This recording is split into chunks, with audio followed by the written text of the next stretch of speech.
for discussion is accelerated fractionation radiation therapy improves the outcome in salvage chemotherapy refractory diffuse large B-cell lymphoma. So patients that were found to have salvage chemotherapy refractory diffuse large B-cell lymphoma are thought to have a universally poor prognosis, and we have observed the salvage chemotherapy refractory diffuse large B-cell lymphoma continue to progress with once daily radiation therapy. So we reviewed individual patient data assessing the efficacy of two different salvage radiation therapy fractionation schedules, that is with conventional fractionation 36 grain 20 daily fraction over 4 weeks period, accelerated fractionation with 36 grain in 20 twice daily fraction over 2 weeks period. The table is showing the patient characteristic where all the patients were refractory to salvage chemotherapy. Patients were either primary refractory to chemotherapy as well as to the salvage chemotherapy, or refractory to salvage chemotherapy in the relapsed setting. 23 patients had progressed disease and 15 patients had no response or partial response at conclusion of salvage chemotherapy. The 22 patients underwent accelerated salvage radiotherapy and 16 patients underwent daily salvage radiotherapy.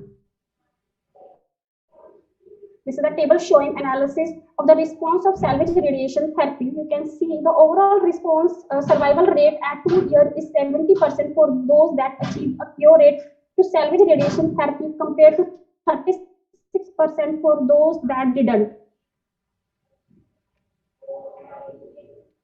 Response to salvage radiation therapy, the accelerated fractionated salvage radiotherapy is associated with improved cure rate compared to conventional fractionated salvage radiotherapy when seen in the PET images.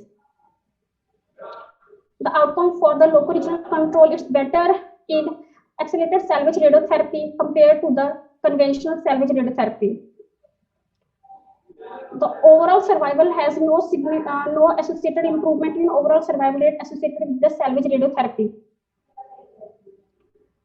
High dose chemotherapy and autologous stem cell transplantation. 22 patients underwent high dose chemotherapy and autologous stem cell transplantation.